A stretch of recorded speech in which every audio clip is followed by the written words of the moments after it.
Alrighty, welcome to the 89th edition of Before the Battle. My name is Nick Baldwin of BloodyElbow.com, and I'm joined as always by Jed Meshew of MMAfighting.com and Wesley Riddle of MMAsucker.com. Jed and Wesley, how are you guys?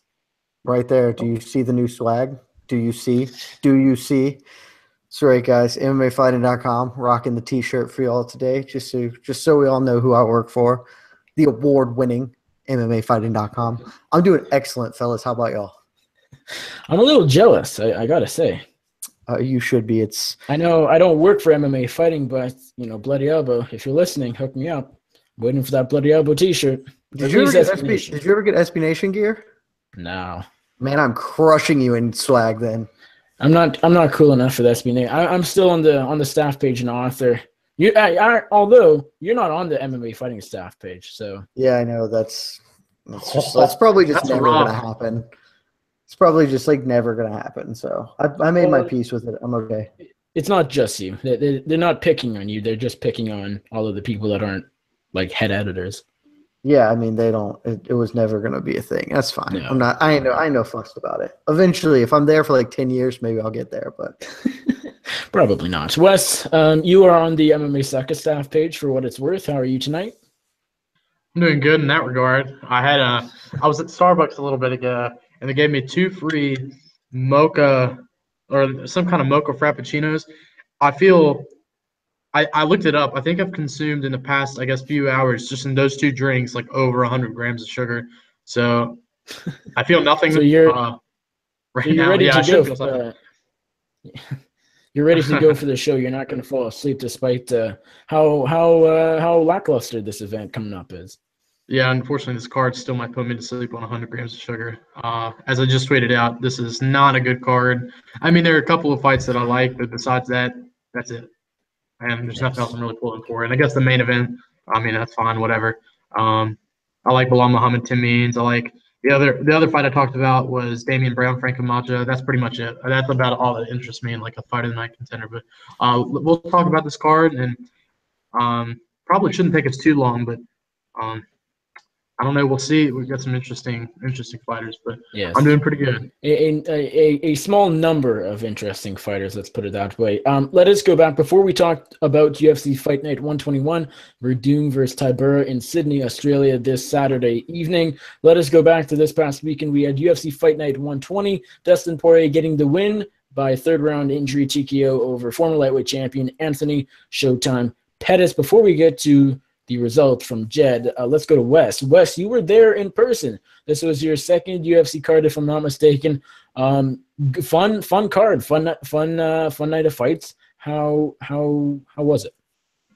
It was an absolute blast, man. I would have loved to go as media just so I could have got a little bit of writing out, but I just went as a fan for this one. I went with 2 of my friends that live around here with me in Roanoke, Virginia, and ended up having just a blast of a time.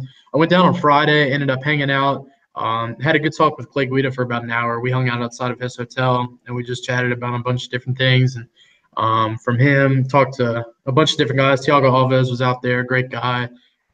Anthony Smith and I had a good talk, and a bunch of other guys were out there too. But the fights itself were absolutely fantastic. I like the environment of the Coliseum that I was at in Norfolk a lot more, because what we'd had would you may consider nosebleed seats if it were to be that same kind of area in a bigger Coliseum. But the fact that where we were in this arena, you could pretty much have the furthest back seat and still have a fantastic view of the fights. We were still kind of not too far back. It felt like we were far back, but to be honest, we had a great view of what was going down. Saw a lot of people, met some pretty cool people while I was there, and saw Clay Guida also knock out a Sun that made me stand out of my seat. I was losing my mind when that happened. That was probably, out of everything I've watched live, Chris Beal's flying knee over Patrick Williams. Number 2, Rafael Santos knocking out Matthew Lopez. Those 2 were absolutely brutal. But it was a blast of a time. I'd love to get back, and maybe I'll be able to get media on board for Charlotte. So that's one thing I'm looking into for the future. But especially since next semester is going to be a lot calmer, which hopefully Jed and I both will be there, and then we 100%. Can actually hang out. And it should be a good card, though. I think the first fight that they announced for it was OSP Latifi, and that's about a month and a half, or I guess 2 months away. So that should be a pretty solid card. Yeah, good start. OSP Latifi's fun. I am going to be there, and I'm going to be doing a ton of media at the beginning of this upcoming year. I might hit up the St. Louis card, Fight Night 124, January 14th. I am definitely going to be covering Charlotte. I am definitely going to be covering Orlando, and I'm probably going to be covering the Austin card as well. So that's like 3 or 4 cards in like a 6 or 7 week span there. So I'm going to be pretty busy early on. I'm curious, is this just out of you wanting to, is this sort of like a change as far as what you're doing at fighting? I want to get more involved in doing coverage events, and there happen to be a lot of stuff in my general area and or areas that are convenient for me. Like Austin's not anywhere close to me, but my sister lives in Austin. So I can use it as a good excuse to go visit her for a week and then do coverage that weekend. And Swanson Lobov was in Texas, and is that why, or no? Swanson Lobov was in Nashville, which is that's right. Just a couple hours north of me. Right. So, right. And I happen to also have family that lives in Nashville, but that was a 3-hour drive for me, so it's super easy to do coverage there. I think since you're going, to so many events, just why not come up to Winnipeg for Lawler Dos Anjos? That'd be a good idea. I mean, that's a great fight, but the peg is it's a little cold for my southern blood. I'm curious. Pull up the temperature in Atlanta, Georgia right now. It's shorts weather because I was just outside. So currently it is 52 degrees. Wes, let's go to you. I don't know what the temperature is, but I'll say this. When I was at Virginia Beach, so think again, we're at a beach, and all these fighters come out for UFC Norfolk, and they put them on the beach. The highest temperature that was there that weekend was on Sunday, and it was like 55. And besides that, on Saturday, there's a picture of Thiago Alves and I, and we're freaking freezing. We're standing outside there, and as soon as we took that picture, we jumped inside because it was absolutely ridiculous. We hated being out there. I had like 3 shirts on underneath my jacket and still felt awful. And the fact that Diego Sanchez on Friday or on Thursday literally went out in the ocean and jumped in. He jumped in like 50 degree, probably less than that degree weather. It's been absolutely ridiculous. And right now it feels so much better here. You live in Roanoke, or is that where your school is? I always get confused. Roanoke. Well, I mean, I'm live here for now, so Roanoke, that's where my college is. To get to Virginia Beach, it's 4.5 hours away, and Norfolk, 4 hours and like 15 minutes. There's like a little you come to Norfolk first from where I am before you get to Virginia Beach. The fighters stayed in Virginia Beach, but drove to Norfolk for the card. Okay, and Harrisonburg is where your parents live, or no? And I'll be there in the summer, and that. To get from Harrisonburg to Virginia Beach is faster than here because you have to go all the way up. There's not really a straight shot from where I am. So, all right. Well, right now, Winnipeg is sitting at 12 degrees Fahrenheit. That's ridiculous. Make better choices with your life and leave that frigid, barren land. Hey, it's not quite my choice. Well, pretty soon it's gonna be your choice. I was gonna say once they hit 18 in July of next year, then you can start saying that. But for now, before then. For now, we should get started because we have some things to talk about, and we've been digging around. Yes, and we still haven't even covered last week, so I'm just going to take over from you right now, Nicholas, because you're not keeping our train on its tracks. So I'll do the job. I'll conduct this wagon going forward. Recap of our results from last week. We have a tie for our picks champion last week. Coming up dead last, 3rd place out of 3. Wesley Riddle with an 8-5 record. He missed on Fortuna. He missed on Hill. He missed on Lausanne, on Marquardt, and Albini. All 3 of us missed on Fortuna and Hill and Lausanne. All 3 of us had those 3. All 3 of us were wrong. And then, Nicholas, you and I both finished up with a 9-4 record, aside from those 3 that we shared. I got the John Dodson, Marlon Moraes fight wrong, which is bullshit because I didn't watch the event live, but when I went back and watched it, John Dodson won rounds 1 and 3, and you can eat a D if you disagree. So I really should be your undisputed picks champion, but whatever, not going to be bitter. You got the Junior Albini fight wrong, and I will shake my hands in the air because I feel real good about picking that one because nobody was betting on Andrei Arlovski. Nobody was picking Andrei Arlovski, and I said Junior Albini has beat nobody worth shit. And now starts Andrei Arlovski's comeback. His work with ATT made him look great. best he's looked in quite some time, and he comes home with a victory. So you and I squared up, but we all know who the real champion is here. We all know John Dodson beat Marlon Moraes. Moving on to our bonus selections. I had Matt Brown, Diego Sanchez as your fight of the night. Obviously, it was not fight of the night because Matt Brown threw a hellacious elbow. A hellacious elbow that ended up getting him a performance of the night bonus to go along with Rafael Assunção's vicious knockout. None of us picked the Assunção performance bonus, but both you, Nick, and Wes picked Matt Brown to have a performance of the night bonus. Nick, you also picked Junior Albini. Wes, you picked Dustin Poirier, who did not get a performance bonus. Nick, though, once again, winning the bonus section here, picking Poirier Pettis, the main event, as fight of the night. It was your fight of the night of the evening. Wes had Lozon Guida, and my two performance bonuses were pretty off. Andre Arlovski, John Dodson. Both guys came up well short of getting any bonus money there. Your underdog pick of the week. First time. We've only been doing this a couple of weeks, but it's the first time all three of us were correct in our underdog picks of the week. Wes, both you and Nick picked Dustin Poirier as your underdog pick of the week. He was barely an underdog. By fight time, he might not have even closed as an underdog. I don't know. But he did come up victorious against Anthony Showtime Pettis. But your boy, right here, I tried to tell y'all. You didn't listen. I don't know why you don't listen to me when I tell you I'm handing you nuggets of gold, and y'all just throw them in the trash. Andre Arlovski, plus 3 million. I don't even know what he was. Plus huge numbers. And I told you, Andre Arlovski's going to win this fight because Junior Albini sucks. And Andre Arlovski won that fight. I'm going to go ahead and claim victory on the underdog pick of the week since he was much larger underdog than Dustin Poirier was. And to wrap things up for our recap, last week, DraftKings winners. Oh, what is this? Who is the champion, you might ask? Jed Meshew with 414.5 points. My team, Andre Arlovski, John Dodson, Cesar Ferreira, Joe Lozon, Dustin Poirier, Tatiana Suarez. That is 4 winners, and then Dodson and Lozon putting up only 0.5 points. That might have hurt me normally, except for both Nick and Wes had Joe Lozon on their team, so that really mitigated the failure that I picked him there. Nick, you came in second, 383.5 points. Junior Albini, Matt Brown, Jake Collier, Joe Lozon, Marlon Moraes, and Dustin Poirier. Wes bringing up the rear with 318 points. Albini, Angela Hill, Joe Lozon, Nate Marquardt, Dustin Poirier, Carl Roberson. So a couple of big winners for each of you, a couple of losers in there as well, whereas I just picked heaters all day. And once again, this might even be back-to-back. I'm not 100% on that. I might be, though, back-to-back DraftKings DK team wins. Just throwing it out there. That's where we stand. We're ready to get to this week where I don't know how – I'm not going to say that I feel confident picking because this is a wild fight night card. Fucking anything could happen.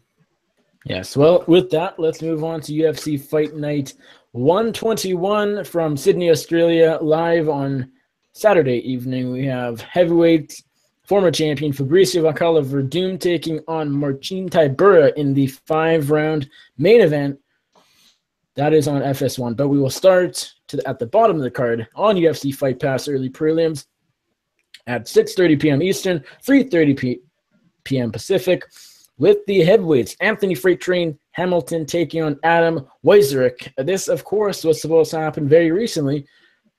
Off the top of my head, I cannot recall what event it was slated for. It might have been, was it the dance card?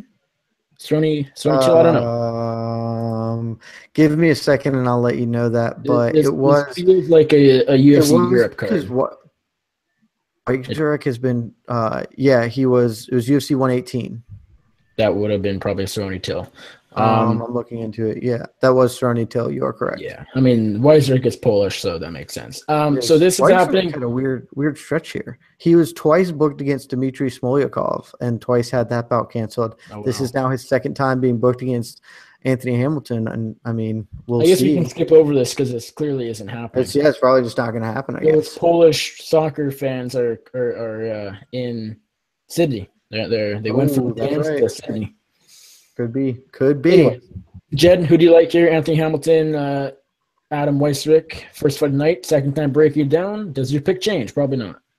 I honestly do not. I think my pick actually did change here. Oh, really? Yeah, because I don't know for a fact that last time I picked I think last time I probably picked Weiserick, because Weichrich's the favorite. But I actually did a little more tape study this time, spent some time kind of looking into it more. I won't be surprised if Anthony Hamilton loses, because I think my reasoning last time was Anthony Hamilton has lost 4 in a row, 3 of which by first round stoppage. I think that's right.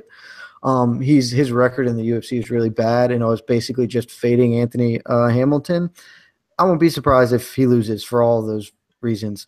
But Adam Weichreich is not a good fighter, and he really needs to be on top. He needs to be a top position grappler, and like he has not fought anybody worth shit. I know Anthony Hamilton has not really beaten anybody worth shit, but he's at least fought some guys who don't suck.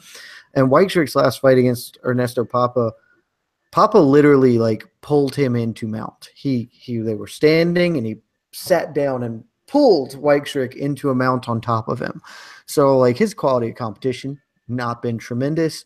And he's slow and plodding on the feet, not like a great wrestler. And I think he needs to get takedowns to win. And Anthony Hamilton is probably a better athlete. He's a little older and his chin isn't great, but I just don't know that Weichreich can touch it.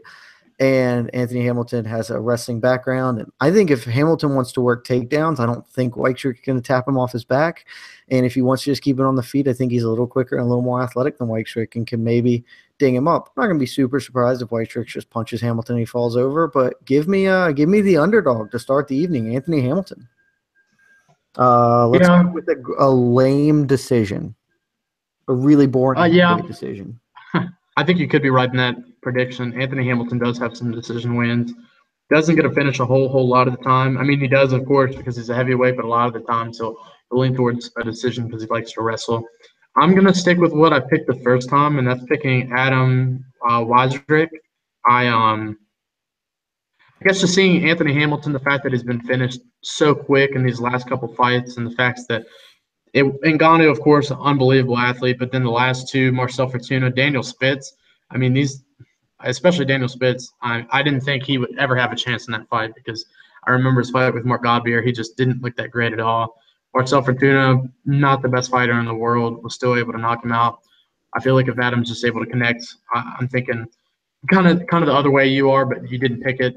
I guess I'm going to take the other extreme of that. I think that Adams might be able to get the stoppage there, either by knockout or maybe some kind of submission, but I'm going to go with a knockout for Adam Weichreich just because he does have or Anthony's lost 2 in a row by knockout in the first round. So give me Adam Weichreich. I'll take him by first round stoppage. Yeah, I gotta go with Adam Weichreich, and I like that we are already in disagreement, kicking things off with a pretty bad fight, but in interesting fashion, I guess you could say. I don't know tons about Weichreich, but you know, this is, again, mostly just a fade on the freight train on Anthony Hamilton. The guy has, you know, his chin isn't very good anymore. He's getting up there in age. He's taking a lot of damage. He's just not that very good. He unretired like 2 or 3 months later. That's not a good sign either. All the intangibles point to Weichreich in that sense. Weichreich's pretty good at submitting fighters.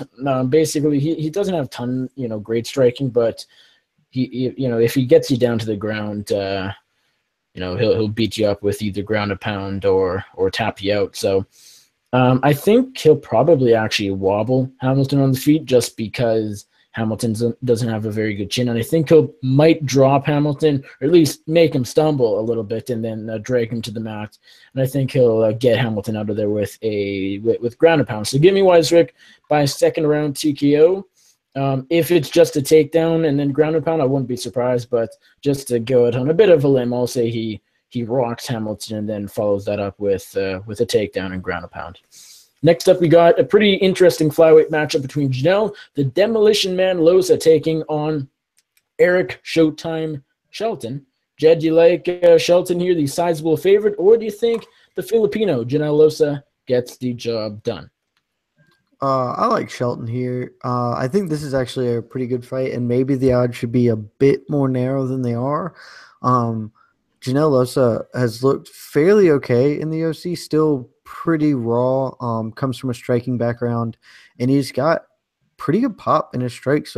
His debut fight against that whoever it was, Ziku, Ziku. Yeah, Yaozi Kui. There you go.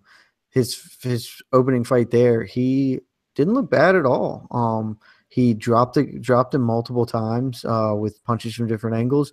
Then he just comes up against Bibulatov, who, we won't get into everything that goes along with Bibulatov, but what you can say is that Bibulatov is a really excellent fighter, and Janelle Lausa hung with him.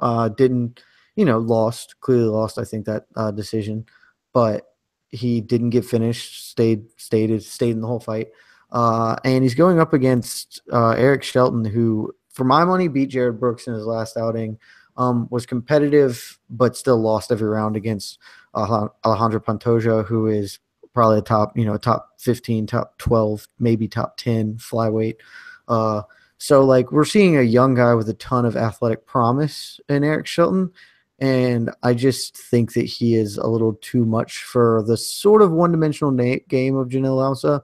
Lausa has proven to be fairly okay at defending takedowns, but not bulletproof, not a bulletproof takedown defense. And Eric Shelton is super athletic and really just kind of powers through on his takedowns. I think he can maybe stay at least competitive enough on the feet. I think Lausa has a bit of an advantage there, but Shelton can keep it close enough there, and his takedown games are really going to make the difference. So give me Eric Shelton by decision. Yeah, I'm leaning the same way as you on this one. I'm thinking about taking Eric Shelton. I wouldn't count Lausa out because Janelle Lausa is a pretty entertaining fighter. You were talking about a striking game. That's one of his better things. I think he's credentialed in a bunch of different things with boxing back before he was in the UFC. He was on the Philippines national wushu team for wushu karate, I believe, and he has like an amateur boxing background. That Told you guys, I did prep on this one. I remember a little bit of that because I feel like the last time we talked about Lausa on the show, I feel like I talked a little bit about the boxing background, but I just vaguely remembered it.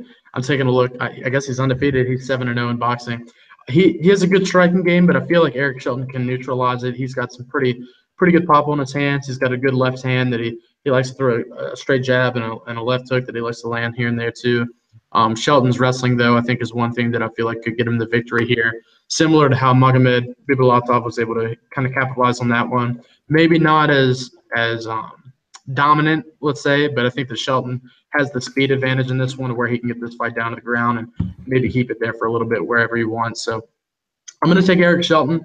I think could be a pretty close fight. I think Lawson might be able to take a round in there, so I'll go 29-28. But I do think that Eric Shelton's just a little bit better when it comes to the wrestling game, and I feel like in a fight where pretty close on the feet, but definitely an advantage in the wrestling goes to one of the two, I'm going to go with the guy that has a wrestling advantage. So I'm going to take Eric Shelton in this one by a 29-28 decision.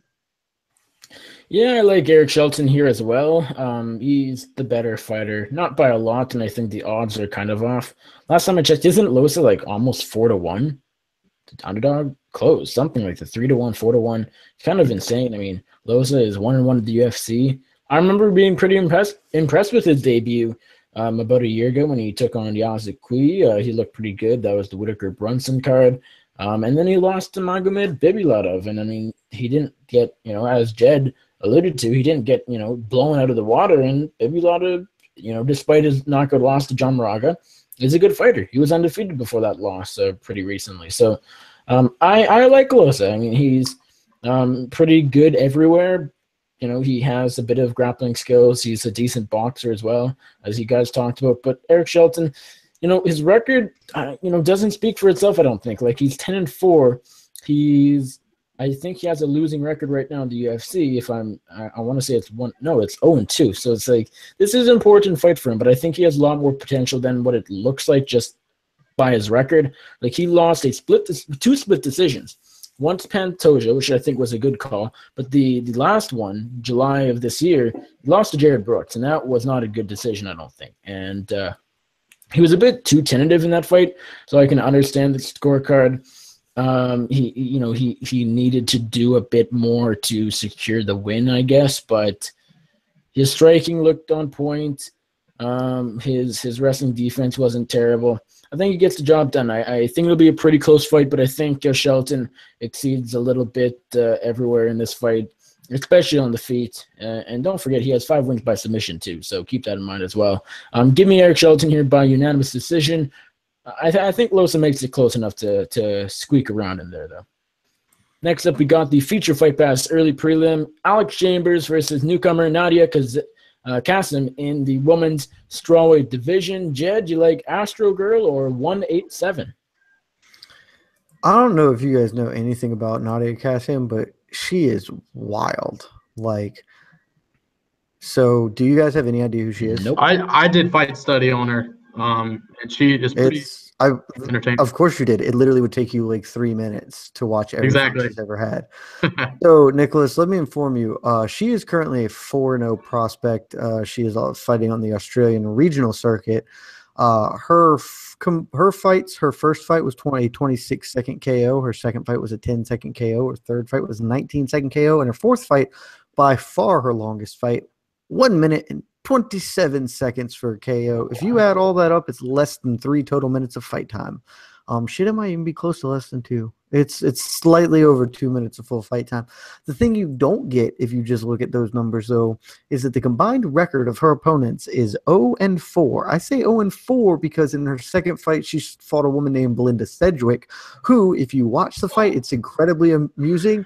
If Sedgwick does not look like she gives a shit about fighting, walks out, gets hit with what can charitably be described as a really bad back fist, and just like clearly just decides, I don't really want to do this anymore, and just sort of falls down. Like, she got hit and maybe a little bit dazed, but she just sort of falls down and the fight's over. And Kasim just kind of punches her and that's over. It's not a good setup. It's terrible. And that's why it's a 10-second spinning back fist knockout.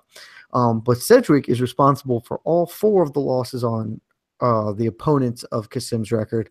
Everybody else Kasim has fought 0-0 record, including fighting 2 title fights, a strawweight and a flyweight title fight on the Australian regional circuit. So absolutely wild to see what goes on in regional MMA these days.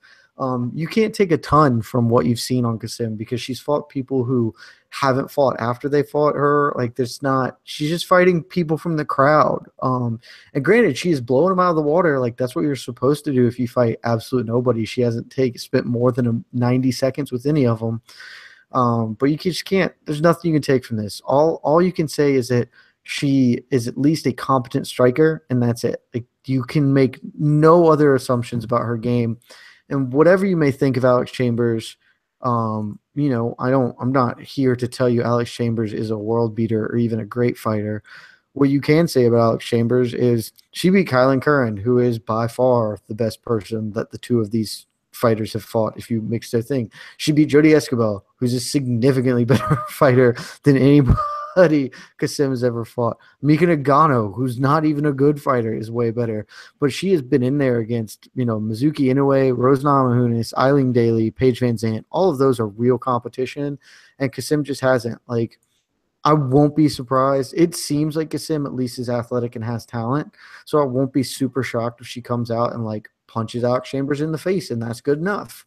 But there's no chance I'm picking that. Alex Chambers can grapple and wrestle enough that I'm going to take her over a woman who has literally fought nobody. So, yeah, give me Alex Chambers by early submission. I think that's a reasonable pick, and I've been back and forth on this one. I also looked at Kasim's records of the girls now that she's fought are totaled up to be 0-10, so they went from 0-4.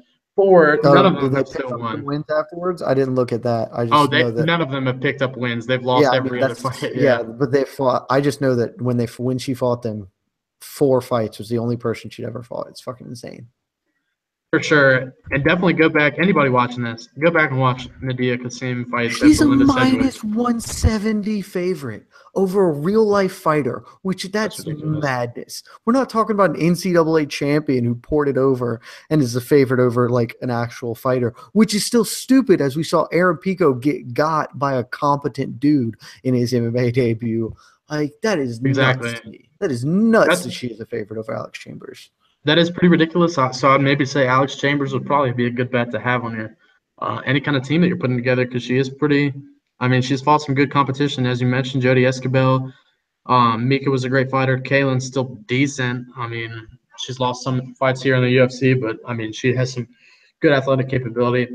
But just for the fun of it, I decided I'd go with Kassim just because for some reason I've noticed that I've always picked fighters that are making their debut. I pick against them, and somehow they end up coming back and getting a pretty impressive victory. So maybe she'll be able to pull it off. She seems pretty athletic. She seems like she loves to get in scrappy in your face.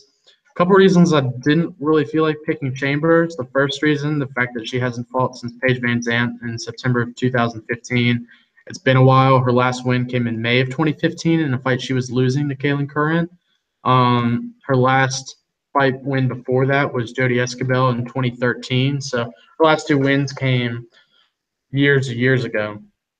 The second reason is the fact that I noticed, of course, watching Nadia's fight tape, that there's not a whole lot to watch of her because the opponents she has fought, she's put them away quick and they're not the highest level. But then again, she's able to pressure them really quick. Alex Chambers loses all of her fights when people like to pressure. I know Kaylin Curran, she was able to beat her in the third round with a comeback submission, but Kaylin was pretty much consistently in her face with forward aggression the entire fight and was able to land a bunch of strikes because Chambers just backed up against the cage. The third reason I was going to pick Nadia Kassim is the fact that she's still pretty young. She's 22 years old. Alex Chambers is going to be, I guess, she turned 39 years old October 28th. So she's up there in her age. Nadia's pretty young.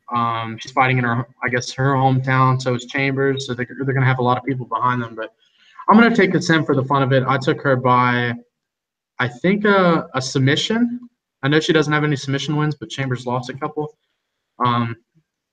I don't know. I don't even remember what I have picked for method-wise, but I'm going to take Kassim in this one over Chambers just to make it interesting. Yeah, give me Nadia Kassim here. Alex Chambers, she's a competent fighter, but she hasn't fought in 2 years. I know that doesn't always mean fighters are going to lose. I mean, I was just looking at some fighters. Nadia Kassim hasn't fought a human being that fights back. She hasn't fought ever. She hasn't fought ever. So fuck your 2 years. How about 22 years since Nadia Kassim has fought? 22 of them since she's fought. Well, I guess I put more I'm excited. stock You guys are into giving me 2 free ones by picking Anthony Hamilton and Nadia Kassim. Feel good. I'm feeling good about this week now. We're not picking Hamilton, but yeah. Oh, I meant Weisherek instead of picking Hamilton because I'm picking Hamilton. Well, yeah, right now me and Wes are on the exact same page, and Jed, you are definitely not. Give me Kassim. I mean, this is based off of very little. This is based off the fact that she has stopped 4 nobodies very quickly. And it's also based off the fact that I don't think highly of Chambers and that she's been out since she got choked up by Paige Van Zandt over 2 years ago. So, I mean, I won't be surprised if Chambers taps her out early and Kassim just really isn't actually that good of a fighter at all. But I sure won't be surprised if Kassim finishes Chambers inside or by TKO. So give me Nadia Kassim. Let's see what she's really made of when she fights a kind of UFC caliber fighter. Give me Kassim though by TKO. Oh, let's go second round because as the competition gets harder or better, I think she'll probably make it to the second round for the first time. So because this probably will be her toughest fight. So give me Kassim by TKO in round number 2. Let's move on to the FS1 prelims, 8 p.m. Eastern, 5 p.m. Pacific, with the lightweight bout between Damian Brown and Frank Kamako. I know one of the better fights on the card, which is, again, just sort of shows how crappy this card is, but kind of an interesting matchup. Not huge names, but stylistically could be pretty fun. Jed, do you like Brown beatdown or Kamako the crank? I'm going to take Kamako here. I think this is a fun, interesting fight. Damian Brown he just kind of surprises you. I don't think much of him as a fighter, but he comes out and does fairly well against people. He's scrappy. That's really kind of the thing is he'll let you know he's in a fight, even if maybe he's not the most technical guy. And got to respect that. Like, you just straight up, you got to respect it. He is probably the better striker here. I don't think a ton of Camacho's striking. Very rigid. Seems like he's got really slow hands, especially for the division in general. So if this stays on the feet, I think that there is every reason to believe that Damian Brown can get this done, but I don't think it stays on the feet. Camacho says that he's a former world champion in Brazilian Jiu-Jitsu. I have not been able to verify it. It's certainly not at the black belt level because he's only a brown belt now, but he seems to have some level of accomplishment at the lower weight or lower belt ranks on the grappling circuit, and he's a fair grappler when he gets positioned. He hasn't proven to be like a super great one, but he's an okay one. I think that he's a good enough one that when he gets takedowns against Damian Brown, he'll be able to hold those, use those to his advantage, and eventually, land strikes, work his way to a submission at some point in time. And it's really just because like Damian Brown has not shown to be a real good defender of takedowns. That's just it here. So yeah, I think Camacho is going to be able to shoot, get takedowns, soften him up with punches, and eventually find his way to the back and choke him out. Give me Frank Camacho, Macho Camacho for the win, second round submission. The first thing I'd like to say is that Frank Camacho his nickname's the Crank. He should be Frank the Tank. Nick, I think you're a little too young to know what that means or get that reference. Jed, I hope you understand that reference. One of my all-time favorite movies. His nickname should definitely be Macho Camacho, like Hector Camacho. Yeah, I like that too. There's absolutely there's no way that your name can be Camacho and you're not. Like you're just Macho Camacho. Like that's it. I guess I was just looking at a way to upgrade what he's got now, just by changing one letter, 2 letters. Get rid of one. It's the Crank. Yeah, well, I mean, I get it. That's not awful because it rhymes and it's submission oriented, but I agree, it's not a great name. Maybe, yeah. I guess, yeah. You were talking about submissions too. I didn't see a whole lot of submission wins. He's got quite a bit of knockouts on his record. The dude, he does hit. He hits like a freaking crank. He hits like a tank, but he is pretty slow with getting his punches off. That's one thing I noticed. But he does have some pretty good knockout power. Was able to crack Jingliang a few times in their fight, but just slowed down as the fight went on. I think he exerted way too much energy, and I think a lot of the fights that Camacho loses, it's because he gasses out late in the fights. I've been back and forth on this one, trying to think of something, but I feel like this is going to be a pretty entertaining fight. I'm going to lean – I actually picked Frank Camacho by a first-round knockout. And the reason that I picked that is seeing that Damian Brown is coming off a knockout loss, and the fact that Brown and Camacho love to swing on the feet. I feel like somebody's going to get tagged, and it's going to be early. I feel like this is going to be a pretty wild exchange there in the first round that we'll probably see. So for those kind of reasons, I was leaning towards Frank Camacho just because I feel like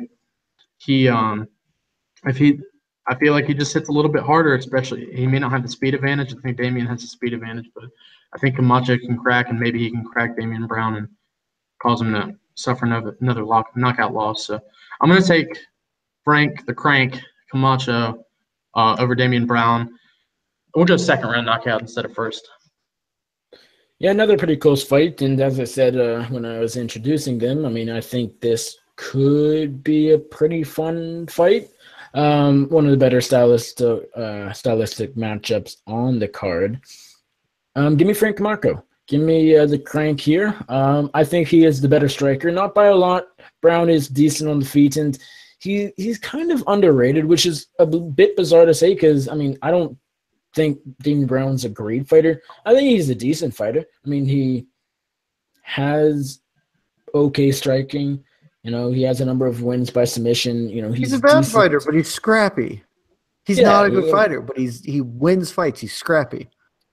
Like the John Tuck fight, that wasn't the fight he should have won. He's got the intangibles. He knocked out Cesar Arzamendia. He wins fights. He can. But I think Camacho, he was pretty impressive in his debut. He lost to Jingliang Li, but that was also a close fight. That was Fight Night. And that was a fight where a lot of people thought Jingliang Li would just run over Frank Camacho because they didn't know much about the Crank. But I think, this is also, I don't know if you guys realize, but this is Camacho dropping down from welterweight to lightweight. So he has a pretty sizable reach advantage at 5 inches. The height is actually to Brown by 1 inch. But I think, lightweight suits him a bit better. He was pretty small at welterweight, especially up against the Jingliang Li, who is a sizable welterweight. So I like Camacho here. I think he's the better striker. I think he can crack Brown. He hits really hard, and Brown, his chin is good, but he has been knocked out before. You know, his last fight, he was TKO'd by Vince Pichel. Wasn't that an elbow? So it's like he doesn't have a bad chin, but like anybody, he can't be knocked out. I think Camacho hits really hard. I think I don't see this going to the mat. I'm interested by Jed saying that Camacho has pretty good jits. We haven't really seen it in the UFC, and he actually has way more wins in MMA by knockout TKO than submission. So that's interesting. So I think if that is true, he's probably a bit more well-rounded too. So give me Camacho. I think he knocks out Damian Brown. Give me him by TKO in the second round. Next up, we got a heavyweight fight between Rashad Coulter taking on newcomer Tai Tuivasa. Let's go with that. Bam Bam. That's much easier to say. Jed, do you like Daywalker or the newcomer? Give me Tai Tuivasa. So Tai Tuivasa is basically Mark Hunt, but without like the massive depth of skill. He trains with Mark Hunt, and Mark Hunt has gone on the record saying that he is like the hardest hitting guy he's ever faced. And if you know a single thing about Mark Hunt, you know he has gotten hit by all of the biggest hitters the sport's basically ever seen, and eaten most of those shots pretty well. So if he is standing for somebody's power, you know it's legit, and he does. Guy hits really hard, and frankly, that's all it takes. Rashad Coulter is extremely hittable. Chase Sherman lit him up over a round and a half, and Tuivasa is not going to need to land 50 punches like Chase Sherman did. He just going to need the one, and he's going to land it. It's going to be big, brutal, and violent. If he doesn't, if Coulter can somehow cover up, weather the storm, you know, just batten down the hatches and make it through. Tuivasa has had some cardio issues in the past. He carries around a lot of extra weight in general. Or has historically. I have no idea what he's going to look like for this fight. I haven't paid attention to that. You know, that would be his path to victory, but I don't think it's coming. I think Tuivasa's landing a big old punch and Coulter's going night-night. So round 1 KO Tuivasa, the debutante. I wasn't too sure on this one. Also, Wes, check the screen and continue. He did pick gotcha. Camacho. I did pick Camacho. I just wasn't sure. I'm not too sure on this one. This is one I haven't really been too confident on because I feel like just in general, it's always hard to pick heavyweight fights, no matter who it is. Well, depending on who's fighting. But when it comes to two guys that both have knockout power like this, and the fact that they haven't really fought the best competition in the world, it's definitely hard to make a decision. It's also really hard to find a lot of film on Tai Tuivasa. I did watch this fight with James McSweeney. McSweeney was able to pretty much clinch with him a couple times here and there. Tuivasa landed some of the harder shots here and there, but then again, he gassed out really bad in the last minute of that fight and was just exhausted. And McSweeney, I think, ended up having some kind of injury or some kind of corner stoppage that gave the win to Tuivasa. But I felt like McSweeney had the better cardio there at the end of the round, and I felt maybe he could have had an advantage if the fight went on. And McSweeney hits hard, was able to land some good ground and pound in that fight too. But Rashad Coulter, I like him. I mean, he hits pretty hard, but he slows quite a bit down in his fights as well. Was able to crack Chase Sherman with a lot of punches there, even when he was tired, and was still able to push forward on a pretty hurt leg. And I felt like the hurt leg was one thing that kind of made his performance look. It was a fantastic fight, but we have to think that his leg did kind of affect his movement in there too. I'm gonna go. Just to make it interesting, I really don't feel confident in my picks this week, but I'm going to go Rashad Coulter. Maybe he can crack Tuivasa there in the second round if these two get tired, because we've seen from both ends that these two both get hit quite a bit, but they usually don't go down. Tuivasa is still undefeated. Coulter pretty much took him to die to get stopped by Chase Sherman. So I feel like these two could go at it for a little bit. I'm going to take Coulter in the end, though, just to make it more fun. Maybe I feel like this could be a pretty wild fight, especially there in the first round. but I think Coulter might be able to pull off the victory there at some point with a knockout. But Tuivasa could definitely do the same. But I'll take Coulter. I don't know much about Bam Bam, but he's the favorite. I've heard good things about him, and knowing he's a bad Mark Hunt, that's good enough for me. I don't think Coulter is all that special. He has all 8 of his pro wins by TKO knockout, so definitely hits hard like most heavyweights. But he got picked apart pretty badly in his debut against Chase Sherman, who isn't a great fighter, and he's not a bad fighter. I think he actually gets a bit too much credit. He's getting better, but I think, if we're being honest, Sherman gets a bit of more credit than he deserves just because he's a great Twitter follower or follow. But nonetheless, Coulter got TKO'd by Sherman in his debut. Didn't look fantastic, and I think we'll see a similar performance here. Again, don't know much about Tuivasa, but I've heard good things. He's the betting favorite. The odds makers know more than I do.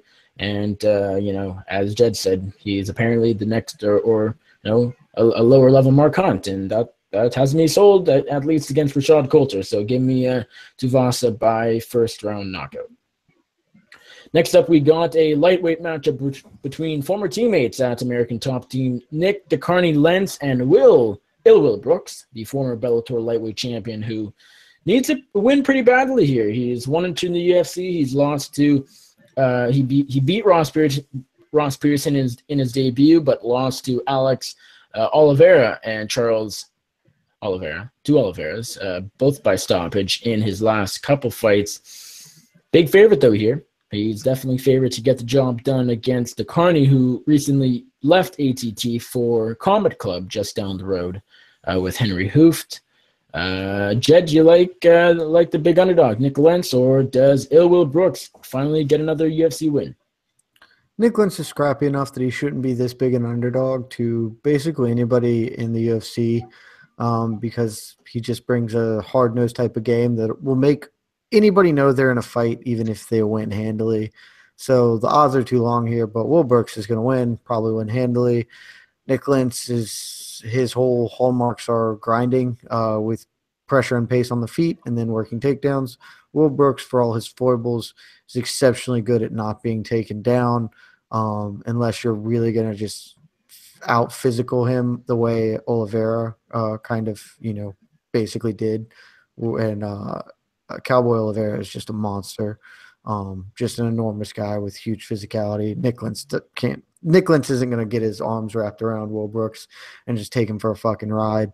And on the feet, Will Brooks throws more, moves better. Should be a pretty straightforward fight. Give me Will Brooks by a very wide decision. Takes all 3 rounds. Yeah, I think at this point in their mixed martial arts career, I think that Will Brooks is just a little bit better of an athlete. Pretty much all around with the skill set, with the striking abilities. I think his striking is pretty underrated. That's always been one aspect of his game that's kind of been overlooked because it is pretty technical in the way that he throws stuff together. We have to think, too, with the last 2 losses that Will Brooks has had, Charles Oliveira and Alex Oliveira are 2 pretty high-level guys. Alex Oliveira has been really overlooked in his mixed martial arts career. Still looking fantastic right now. I mean, he's riding a huge win streak. And then Will Brooks has lost to Charles Oliveira. Oliveira's always kind of been like this gatekeeper, but a really good gatekeeper in the way that he beats guys in pretty incredible ways in the way that he finishes them. So Will Brooks' 2 losses aren't really that bad. I think that the skill level of Will Brooks, like I was mentioning, is just better than Nick Lentz. I don't think Lentz is going to be able to take this one down, which is the area that he exceeds. And pretty much just looking at it, all of Nick Lentz's wins in his last fights are against guys that that Lentz was just able to get down to the ground and pretty much beat him that way. Not a whole lot of advantages or moments on the feet. Maybe the Castillo one a little bit, but that was an old Castillo. I think that Will Brooks is just more technical in all areas of the game. I think that he might be able to maybe sneak in some takedowns there against Nick Lentz because Will is pretty powerful. And I'm trying to check it because I wasn't sure how good Lentz's takedown defense is. But let's take a look real quick. It's 44%, not that good. And Makhachev probably added a bunch to that. I'm going to take Will Brooks. I like him in this one. I think we'll get a pretty decisive victory. So I'm going to take him. I wonder if these two – I guess these two hate each other. I know they've talked trash before, so finally it's going to happen. But I don't think they hate each other, but there's not tons of bitterness. I mean, they're not best friends, but they're Yeah. not rivals, so to speak. They share their moments. I'm going to take Will Brooks in this one. Yeah, you got to go ill will here, I think. You know, his record in the UFC isn't pretty. Okay win against Ross Pearson and a couple stoppage losses, but look at who he's fought, and it sort of makes sense. I mean, Alex Oliveira missed weight by a number of pounds in that fight and just bullied him because he was the bigger man that night. And Charles Oliveira, though the underdog, you know, he's a terrific grappler, and he got Brooks trapped, and there's not much he could, you know, do about that. Here, this is definitely a winnable fight for him. You got to go Will Brooks here. The odds are a little wide, like in a lot of fights with a lot of big underdogs, but I'm not so sure what Nick Lentz can do here to win. I'm not really, you know, neither guy's a great striker. They're not, you know, both guys are known for their grappling. Brooks more is wrestling. Lentz has decent jiu-jitsu, but you know, on the feet, I have nothing to make me believe Lentz is a better striker. I think it might be even, but Brooks probably would be favored on the feet ever so slightly if they're, you know, say boxing. But, you know, Lentz can catch Brooks on the mat. Like, that's sort of his best shot here. But otherwise, I think Brooks just smothers him over the course of 3 rounds. I don't see this being a very entertaining fight. I think Brooks just gets on top of Lentz. Look at, you know, the Lentz-Islam Makhachev fight. It's hard to say it'll be that dominant just because Will Brooks is not the grappler Islam Makhachev is, but I think it does play out fairly similar. Brooks is good enough on the ground, good enough in the wrestling department to do similar things to what Islam Makhachev did to Nick Lentz. Just get him down, hold him down for the most part, smother him, and win a pretty dominant decision. So that is how I see the fight playing out. Give me Will Brooks here by unanimous decision. Did both of you take Will Brooks, right? Yes, we did. Also, I would be reticent. I meant to mention this when I broke it down. Will Brooks beat Michael Chandler twice, who's like significantly better than Nick Lentz is at doing Nick Lentz things, like about 1 billion times better. So, yeah, there's that. True. Next up in the final prelim fight of the night, we got Ryan Babyface Benoit taking on Askan Mokhtarian, the assassin, in the flyweight division. Jed, you like Benoit or Mokhtarian?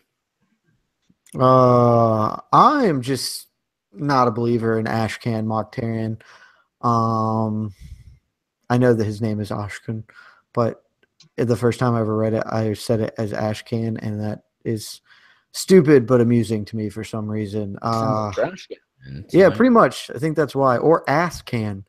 I just am not a huge believer in him. I mean, losing to John Moraga is not like a bad thing, really, but Ryan Benoit has proven himself to be pretty good. Beating Pettis was pretty impressive, especially given what we know about Pettis now. Granted, I wouldn't have him beat Pettis again, but he also has this cool habit of going win-loss, win-loss, and his last fight was a loss to Brandon Moreno, who we know is very good.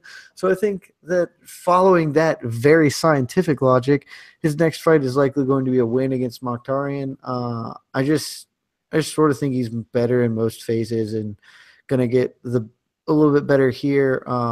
He also has, and I mean, I guess this might be a little bit of a supposition because we haven't seen it a ton, but like at this weight division, you don't really see a guy with like real power, but he put Sergio Pettis on skates, and that's not the easiest thing to do in the world. So I'm going to go with Ryan Benoit. It's 125ers, though. I'm going to say decision just because I think that's the safest way to go here. I agree with you on this one. I think the only way that Mokhtarian can get a victory here is probably with grappling. I feel like he's really good with getting takedowns and landing some ground and pound, but besides that, that's pretty much the only thing he's got going. Doesn't have a whole lot of offense that he utilizes in his fights. I think Ryan Benoit is just a little more scrappy, a little more technical in some of the areas that Askin showed holes in when he fought John Moraga. I mean, Benoit hasn't beat the best competition. Sergio is, of course, a great win, but I think he was down in that one until he got the knockout because he does have some fast and powerful hands. But Freddie Serrano was definitely a good win, but then again, fought Josh Sampo, not the greatest fighter in the world. Ben Nguyen, of course, is solid. Brandon Moreno was solid, but they were able to capitalize on him in both of their fights. I do think that Benoit, I think he's a top 15 athlete, of course, especially at flyweight, and I think he's just going to be able to get the job done here. Probably with the striking, I think if he can stuff those takedowns that Mkhitaryan's got, Benoit's definitely got this one pretty decisively. Mkhitaryan, as I mentioned, just doesn't have a lot of output. That doesn't satisfy me. I'm going to go Ryan Benoit. I think he'll take a decision in this one, and maybe pull off a knockout. We'll see.